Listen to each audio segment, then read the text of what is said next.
Super Radio One-on-One Interview. Opo na ito subong sa biyak kalinya live sa telepono si Attorney Deo Verheltan ng Legal Officer sang National Telecommunications Commission Region 6. Attorney Tan, good morning, kag advance happy Valentine's Day. Yes, no.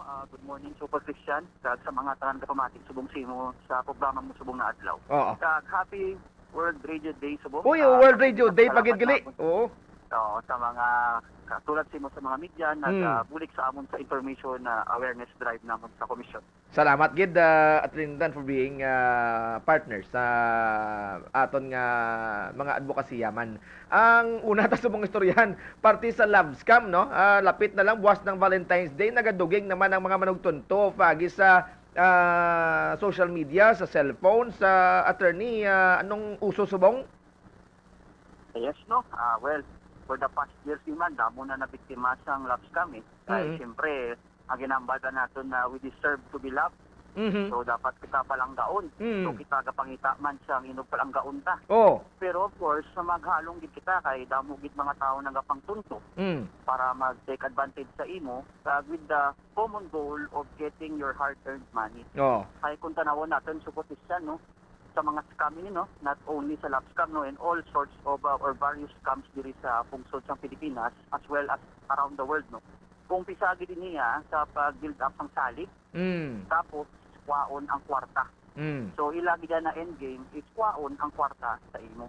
So, bumpisa ini sa social media, no? Okay. Like, amo na ginambal ko, no? Kung ang profile picture ya, sa Facebook, Instagram man, or any other social platform, daw pareho ni Brad Pitt, Tom Cruise, o ni Joshua Garcia, magduwa-duwa ka na kung mag-chat siya sa imo na tamaan ka kagwapa, you are so beautiful, your eyes are so tantalizing, na mga tinaga, na daw hindi man mapatihan gidawa, so kita gid maghalong-halong. Kapin Sa pagid mga ator. lalaki man, Kapin pagid ator. Nay kung kun daw. Kung Victoria, babae na gwapa, na maghalong gid kita. Okay, kun daw too good to be true, nga daw matsag mo tama naman ka to do sino bala nga maluyag simo daw katsura ni Brad Pitt na daw hindi ka nagid magpati si attorney, no? That the warning nga, no? Hindi man say na, no? Kasi beauty is in the eyes of the beholder man, no? Okay. What may be beautiful to you, so Christian, may be ugly to me, and what may be ugly to me, may be beautiful to you. So, depende na sa perspective ng pagtanaw ng tao. Pero ang punto na ya, kung ang artista mismo yan na profile picture iya, datuwa ka gin na ya. Oo. Sakto din man na mag-chat sa imo isa ka artista na out of the blue. Okay. Not unless kung may common friends ka mo. So, yes, Super Christian. nagkakatabo ni attorney usually sa mga social media lang or sa paano sa mga text may nag-aamuman sini? Buong pisagid sa base sa mo no, data diri buong pisagid sa social media.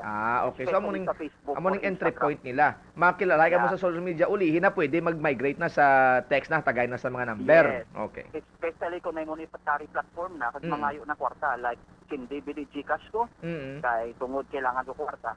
So damo abi na mga kinds ng love scam, no?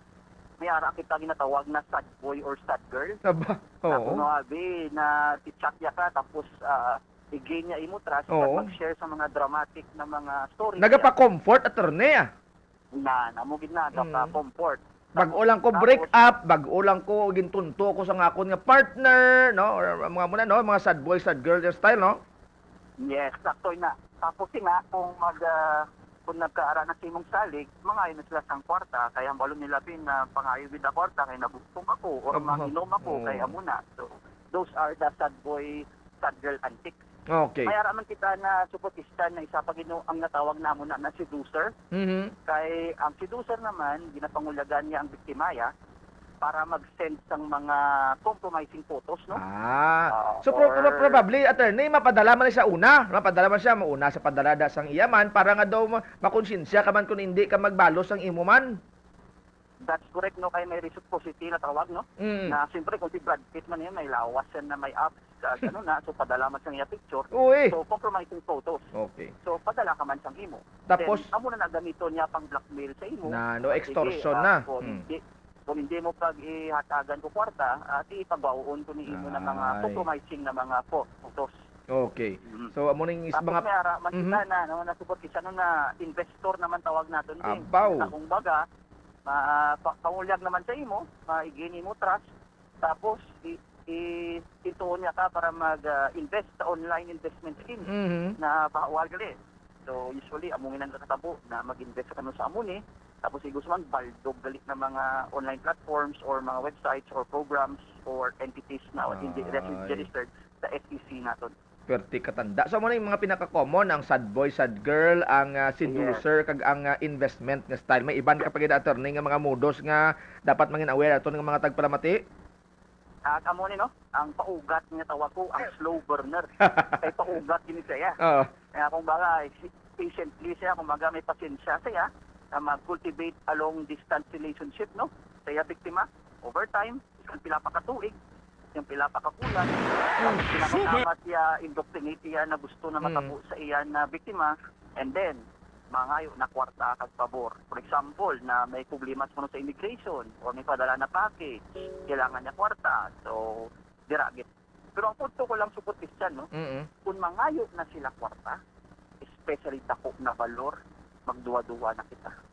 Kaya siyempre, kung like example di mambal siya na taga-ay ko kwarta, magbakal ko ticket pakadto sa imo, kay kung layo man siya na pungsod o sa layo sa nabansa, so magduwa-duwa na kita. Kaya kung tutuod din man na palangga na ikaw, pagapatsag di man sila sang tinatawag na paghigugma, ubraw niya gitanan para ikatuan ka.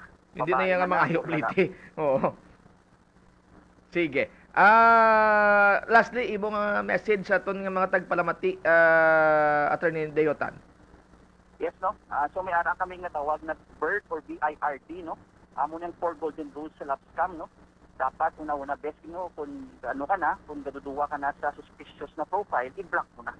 May ara pa maagi, no? Sa Facebook naton, sa Instagram or any other social media platforms na pwede i-block na mga profiles na ina para hindi mo na makita or hindi sila mag-communicate sa imo. Sunod, ignore. If it's too good to be true, at ginambal mo ito sa protesta nung kaina, no? Na kung mga profile ya, ginapang post siya, daw layo-layo, sa isa ka pumuntao na may Facebook profile, then ignore that profile. Tapos third, report. Report mo, of course, sa mga scammers ina, sa amon kung may numbers involved, sa NTC na, o yung scam ka nagdinaya at ka sa RACO o sa ato ng mga cybersecurity authorities. Then of course, i-delete nyo ang inyo cyber conversation history. Especially kung nagkagat ka. Ay siyempre, like kung may nag-send ko to sa mga personal information mo or protected data, also compromised photos, within a span of time kung na-realize mo, immediately delete it. Yes. At least hindi na ito ma-access. So, Okay. apat towards sa BIRD. Block, ignore, report, and delete. Okay, so apos tandaan BIRD, block, ignore, report, kag delete para nga hindi kita mabiktima sa mga scammers. Salamat gid Attorney Dayotan sang NTC Region 6 sa Tiempo gatang mo sa GMA Super Radio kag Barangay FM 93.5 Iloilo. Mabuhay ka mo dira sa NTC, Attorney. Yes, no, on behalf of our regional director, si Engineer Rubita Bichonco, kami kapasalamat sa komisyon, no, sa Super Radio Iloilo, para at sinatagan kami sa Tiempo para sa among information awareness drive.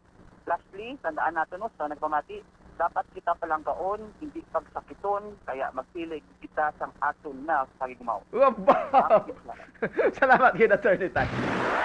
Super Radio. One-on-one interview.